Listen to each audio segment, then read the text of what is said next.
Hello everyone, welcome back to Daroga mains practice set. तो चलिए शुरू करते हैं आज का सेट।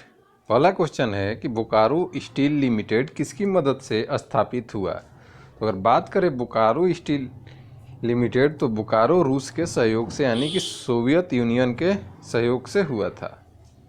निम्नलिखित नदियों में से कौन सी एक सबसे लंबी है। तो सबसे लंबी नदी जो हो जाएगी यहाँ पर, नील तो है नहीं, तो अमेजन आपकी हो जाएगी ऑप्शन 1। निम्नलिखित रसायनों में से कौन सा एक मधुमेह रोगी डायबिटीज व्यक्तियों के लिए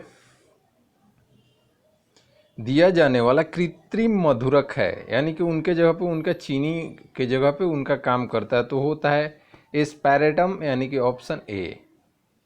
बौद्ध सिद्धांत के अनुसार शिला के अनुपालन और समाधि एवं प्रज्ञा की प्राप्ति से निर्वाण प्राप्त होता है। यह शिला से क्या अभिप्राय है।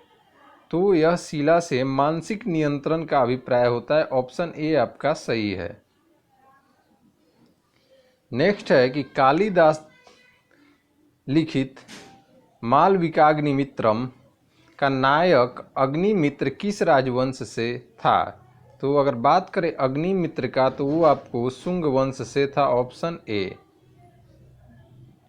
राजा राम मोहन रॉय एवं रविन्द्रनाथ टैगोर निम्नलिखित में से कौन से विचारकों के सहभागी थे।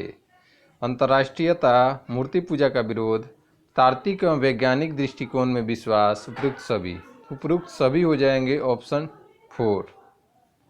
नेक्स्ट क्वेश्चन है कि निम्नलिखित में से किस एक कारण से शीतकालीन मौसम में भारत के उत्तर पश्चिम भागों में वर्षा होती है। तो शीतकालीन में उत्तर पश्चिम भागों में जो वर्षा होती है वो होती है आपकी पश्चिमी विक्षोभ, यानी कि ऑप्शन 3। अगला क्वेश्चन है ज्वार परिसर क्या घोषित करता है। समुद्री जल का उत्थान और उसके तट की ओर संचालन, समुद्री जल का अवपात या उसका समुद्र की ओर संचालन, समुद्री जल का गुरुत्वीय बलों के कारण उत्थान, अवताप, अवपात, उच्च और निम्न ज्वार के बीच अंतर। जी हाँ, उच्च और निम्न ज्वार के अंतर ही ज्वार परिसर शो करता है, यानी कि ऑप्शन डी जो है, यानी 4 जो है वो आपका सही है। विश्व में मैंग्रोव वन सबसे बड़ा क्षेत्र निम्नलिखित में कौन सा है। तो विश्व का सबसे बड़ा मैंग्रोव वन क्षेत्र जो हो जाएगा सुंदरवन हो जाएगा, ऑप्शन 4। भारतीय रेलवे की अंतर्राष्ट्रीय पर्यटक ब्यूरो सुविधा में डैश में उपलब्ध नहीं है। तो चेन्नई, सिकंदराबाद और बेंगलुरु तीनों में देखने को मिलेगा। दिल्ली भी है, आगरा भी है, कोलकाता भी, बहुत सारे शहरों में है। तिरुवनंतपुरम जो है यहाँ पे ऑप्शन में जो दिया हुआ है वहाँ नहीं है। नेक्स्ट है कि डैश एक भारतीय हल्के लड़ाकू विमान है। तो तेजस आपका एक भारतीय हल्का लड़ाकू विमान है। सूचना प्रौद्योगिकी के संदर्भ में नई उपयोगी जानकारी प्राप्त करने के लिए पहले से मौजूद बड़े डाटाबेस की जांच की प्रक्रिया को डैश कहा जाता है। तो उसको कहा जाएगा माइनिंग, ऑप्शन 2। टिंडल प्रभाव प्रकाश के डैश से संबंधित है। तो टिंडल प्रभाव आपके प्रकीर्णन से संबंधित है, ऑप्शन 2। निम्नलिखित में से कौन अंतर्राष्ट्रीय गोल्फ खिलाड़ी नहीं है। Shiv Chaurasia, Jason Day, Michael Bevan जो क्रिकेट के खिलाड़ी हैं, ऑप्शन 3। सार्वजनिक या निजी क्षेत्र का वर्गीकरण इस आधार पर किया जाता है। कर्मचारियों की सेवा शर्तें, कार्यरत व्यक्तियों की संख्या, गतिविधियों की प्रकृति या स्वामित्व। तो स्वामित्व हो जाएगा, ऑनरशिप के हिसाब से शो होता है कि सार्वजनिक है या प्राइवेट है। प्रसार भारती का एक स्वायत्त निकाय है जिसके अंतर्गत आता है। तो प्रसार भारती के अंतर्गत आपका आ जाएगा ऑल इंडिया रेडियो और दूरदर्शन, ऑप्शन 2 आपका सही है। नेक्स्ट है यूथसेट है एक। तो यूथसेट आपका क्या है। यूथसेट है आपका एक उपग्रह है, ऑप्शन 2। सरकार ने जिम्नास्टिक के लिए इन्हें 2016 में द्रोणाचार्य पुरस्कार से सम्मानित किया। वो कौन है। तो ये हैं आपके बिंदेश्वरी नंदी। और आपको बताना है कि ये किसके कोच है। वो खिलाड़ी भारोत्तोलन से संबंधित है। किसी विद्युत सर्किट के दो बिंदुओं के मध्य एक इकाई आवेश के स्थानांतरण में हुआ कार्य डैश कहलाता है। तो हुआ कार्य आपको विभवांतर कहलाएगा, ऑप्शन ए। नेक्स्ट है, रण उत्सव कहाँ मनाया जाता है? तो रण उत्सव आपको गुजरात में देखने को मिलेगा, ऑप्शन ए। डैश पर पोषित पोषण एक पद्धति नहीं है, परजीवी है, प्राणिसम है, स्वचालित नहीं होता है। स्वचालित पर पोषित पोषण की एक पद्धति नहीं है। भारतीय कृषि अनुसंधान परिषद ICAR का मुख्यालय देखने को मिलेगा आपको नई दिल्ली में, ऑप्शन ए। जिस रासायनिक अभिक्रिया से ऊष्मा निकलती है उससे डैश अभिक्रिया कहा जाता है। ऊष्मा निकल तो उसको बोलेंगे ऊष्माक्षेपी, ऑप्शन ए। नेक्स्ट है क्वेश्चन कि भोजन नली की दीवारें को संकुचन और प्रसरण को डैश गति कहा जाता है? तो उसको क्रमाकुचन बोला जाता है, ऑप्शन ए। इसी गति से आपका ओसोफेगस यानी कि जो ग्रसिका यानी कि क्या बोलते हैं इसको, भोजन नली के द्वारा जो पेट में जाता है भोजन, उस क्रमाकुचन विधि द्वारा जाता है, ओसोफेगस बोलते हैं इंग्लिश में। निम्नलिखित में से कौन सा वायु प्रदूषण का कारक नहीं है? खननकार, अम्लीय देखिए अम्लीय वर्षा वायु प्रदूषण का कारक नहीं है। अम्लीय वर्षा क्या होता है, इस वर्षा पहले पोल्यूशन हो चुका होता है, उसके बाद ये वर्षा होती है जिसमें अम्ल की मात्रा SO2 NO2 का मिलता है। भारत का उच्चतम न्यायालय इस दिन अस्तित्व में आया? तो 28 जनवरी 1950 को भारत का उच्चतम न्यायालय अस्तित्व में आया। प्रकाश ऊर्जा से पानी के अणु का विखंडन की प्रक्रिया को कहा जाता है? तो ये कहा जाएगा प्रकाश अपघटन, ऑप्शन थर्ड। नेक्स्ट है कि निम्नलिखित में से कौन सा नाम आर्थिक सिद्धांत से संबंधित नहीं है?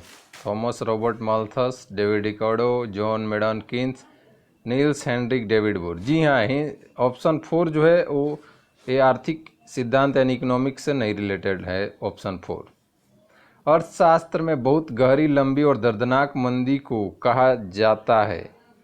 तो अगर देखिए दर्दनाक की बात करें तो उसको अवसाद बोलेंगे, ऑप्शन ए आपका सही है। सिलिकॉन आमतौर पर प्रयुक्त होता है? तो सिलिकॉन आमतौर पर अर्धचालक के रूप में प्रयुक्त होता है, 13 का ए। साहित्य अकादमी मुख्य रूप से इसे प्रोत्साहन देने के लिए समर्पित है? किसके लिए? तो साहित्य के लिए।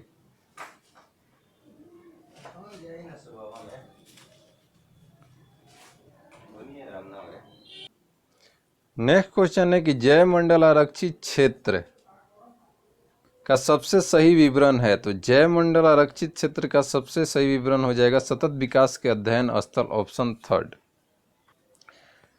नेक्स्ट है कि कूद नृत्य यहाँ का एक प्रसिद्ध नृत्य रूप है? तो कूद नृत्य जो है वो आपका जम्मू कश्मीर का एक प्रसिद्ध नृत्य है। डैश एक अर्ध लग्जरी पर्यटन ट्रेन है? तो डेजर्ट सर्किट जो है वो आपका अर्ध लग्जरी पर्यटन ट्रेन है। डैश मिट्टी को रेगूर भी कहा जाता है? तो काली मिट्टी को आपको रेगूर भी कहा जाता है, ऑप्शन 2। निम्नलिखित में से सर्वाधिक उचित विकल्प चुने। सकल घरेलू उत्पाद GDP एक निश्चित अवधि के दौरान डैश का कुल मूल्य है। सभी वस्तुओं और सेवाओं के उत्पाद अथवा बिक्री, एक देश के भीतर सभी तैयार माल और दी गई सेवाएं। जी हाँ, यही होता है आपका GDP, ऑप्शन 2।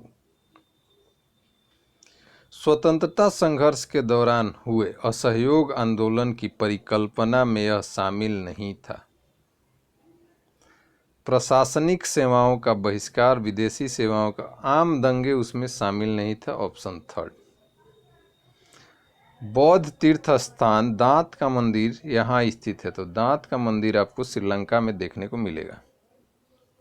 कंप्यूटर में वर्क बुक आमतौर पर इससे संबंधित होता है? तो वर्क बुक जो होगा वो MS एक्सेल से संबंधित होगा। कोई व्यक्ति कंप्यूटर साक्षर कहलाता है यदि वह सक्षम हो आवश्यक एप्लीकेशन को चलाने में? जी हाँ, ऑप्शन ए सही है। नेक्स्ट क्वेश्चन है, प्रसिद्ध पुस्तक हिंद स्वराज 1909 में महात्मा गांधी ने स्पष्ट किया कि भारत में ब्रिटिश शासन स्थापित किया गया था?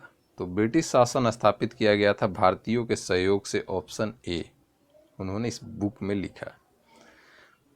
डैश भारत का सर्वोच्च विधायिक निकाय है? तो संसद जो होता है वो भारत का विधायिक सर्वोच्च विधायिक निकाय होता है। MS वर्ड में टेक्स्ट डॉक्यूमेंट को संपादित करते समय कॉपी और पेस्ट करने के लिए क्रमशः ये संयोजन, तो कॉपी के लिए Ctrl+C और पेस्ट के लिए Ctrl+V, यानी ऑप्शन 2। अमजद अली खां एक भारतीय शास्त्रीय संगीत जो बजाते थे, तो अमजद अली खां बजाएंगे आपको सरोद, ऑप्शन 4। कबड्डी डैश राज्य का आधिकारिक खेल नहीं है, तो कबड्डी किसका नहीं हो जाएगा, राजस्थान का नहीं होगा, क्योंकि यहाँ का बेसबॉल होता है, ऑप्शन ए। नेताजी सुभाष राष्ट्रीय क्रीड़ा संस्थान स्थित है, आपको पटियाला में देखने को मिलेगा। ICR का पूरा नाम intelligent character recognition, option first सही है। लोकसभा की बैठक के गठन के लिए आवश्यक कोरम का सदन के कुल सदस्यों का भाग डैश होता है, तो ये होता है 10वां। विश्व गौरैया दिवस प्रतिवर्ष 20 मार्च को मनाया जाता है। गौरैया की बढ़ती जनसंख्या का उत्सव मनाने हेतु अन्य प्राणियों की तुलना में गौरैया की श्रेष्ठता दिखाने के लिए, गौरैया के संरक्षण हेतु जागरूकता बढ़ाने के लिए। जी हाँ, यही सही है, ऑप्शन 3। फाउंटेन ऑफ वेल्थ यहाँ स्थित है, तो फाउंटेन ऑफ वेल्थ आपको देखने को मिलेगा सिंगापुर में, एक बहुत बड़ा क्या है, शॉपिंग मॉल है। ओजोन के अणु के ऑक्सीजन के डैश परमाणु होते हैं, तो O3 होता है, यानी कि 3 परमाणु उसमें होते हैं। इनमें से कौन सी जंतु बाकी 3 से भिन्न है? मगरमच्छ, कछुआ और मेढक तीनों क्या है, दोनों जगह रहने, जल और स्थल। समुद्री घोड़ा यहाँ भिन्न है, ऑप्शन 2। निम्नलिखित में से क्या भारत में बाघों की आबादी के लिए खतरा नहीं है? उपलब्ध शिकार की कमी, वन्य जीव गलियारों का संयोजन, ये बाघों की खतरा नहीं है। गुप्त युग में भूमि राजस्व की दर थी, तो गुप्त काल में भूमि का उपज का 6ठा भाग था, ऑप्शन 2। प्रसिद्ध 10 राजाओं का युद्ध किस नदी के तट पर लड़ा गया? तो ये पुरुषफनी, ऑप्शन 4। तबकात ए नासिरी का लेखक कौन था? तो तबकात ए नासिरी के लेखक हो जाएंगे मिन्हास उस सिराज, ऑप्शन 3। हुमायूंनामा की रचना किसने की? तो हुमायूंनामा गुलबदन बेगम, ऑप्शन 3। अंग्रेजों ने श्रीरंगपट्टनम की संधि किसके साथ की? तो श्रीरंगपट्टनम की संधि टीपू सुल्तान, ऑप्शन 3। भारतीय राष्ट्रीय कांग्रेस के प्रथम अधिवेशन कहाँ हुआ? तो हुआ था मुंबई, 1885। नील कृषकों की दुर्दशा पर लिखी गई पुस्तक नील दर्पण के लेखक थे, तो नील दर्पण के लेखक कौन थे? तो नील दर्पण के जो लेखक है थे वो दीनबंधु मित्र थे, ऑप्शन 2। प्रथम मगध साम्राज्य का उत्कर्ष किस शताब्दी में हुआ? तो मगध साम्राज्य का उत्कर्ष ईसा पूर्व 6ठी शताब्दी, ऑप्शन 2। नालंदा विश्वविद्यालय किस लिए विश्व प्रसिद्ध था? तो बौद्ध धर्म दर्शन के लिए प्रसिद्ध था, ऑप्शन 3।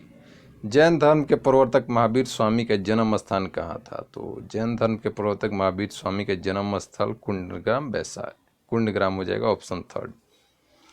लोकहित मुकदमा उच्च न्यायालय की अधिकारिता में आता है बशर्ते कि कतिपय शर्तें पूरी हों। निम्नलिखित में से कौन सी एक शर्त न्यायालय द्वारा स्वीकृत नहीं है? कुछ अधिकारों को रक्षा करने में जनसाधारण की रुचि है, लोक कर्तव्य का परिवर्तन, न्यायालय लोक सेवकों के पिछले अभिलेखों की जांच कर सकते हैं, वैयक्तिक क्षति या हानि के आवश्यक तत्व। जी हाँ, ऑप्शन 4 ही आपका सही है। दूध उदाहरण है, दूध क्या है? दूध एक आपका इमल्सन होता है, ऑप्शन 3। निम्न में से किस खनिज द्वारा लौह प्राप्त किया जाता है? तो लौह, चूना, हेमेटाइट आयरन का क्या है? और है। सूर्य पर ऊर्जा का निर्माण होता है किसके द्वारा? नाभिकीय संलयन, ऑप्शन 2। सर सीवी रमन के भौतिकी का नोबेल पुरस्कार कब मिला? 1930 में। नेक्स्ट में भूपर्णपट्टी पर सर्वाधिक पाया जाने वाला तत्व है, तो भूपर्णपट्टी पर सर्वाधिक आपको ऑक्सीजन मिलेगा, ऑप्शन ए। निम्नलिखित में से कौन सा अम्ल सिरके में उपस्थित है? तो सिरके में आपको एसिटिक एसिड, ऑप्शन 4। नेक्स्ट है कि भोजन में इमली के रस का प्रयोग मदद करती है। तो इमली का रस आपको दंत क्षय रोकने, पेयजल को फ्लोराइड अधिकता को संतुलित करने, भोजन पचाने, जी हाँ, भोजन पचाने में आपको आसानी के में मदद करेगा। क्रोमेटोग्राफी की तकनीक का प्रयोग होता है रंगीन पदार्थों को पहचान करने, पदार्थों की संरचना निर्धारण करने, रंगीन पदार्थों को प्रभाजी आसवन में। जी हाँ, प्रभाजी आसवन में सही है ऑप्शन थर्ड।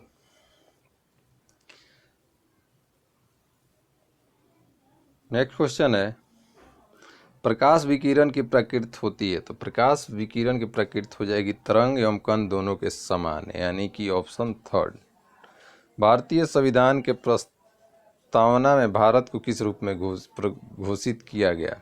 तो प्रस्तावना में एक प्रभु संपन्न समाजवादी धर्मनिरपेक्ष प्रजातांत्रिक गणतंत्र, ऑप्शन थर्ड आपका सही है।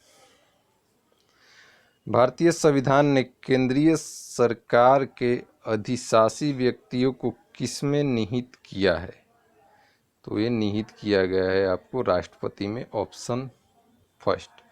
यानी कि आपका 75 क्वेश्चन का सेट यहाँ पे समाप्त हुआ। मिलते हैं नेक्स्ट सेट में, तब तक बाय बाय।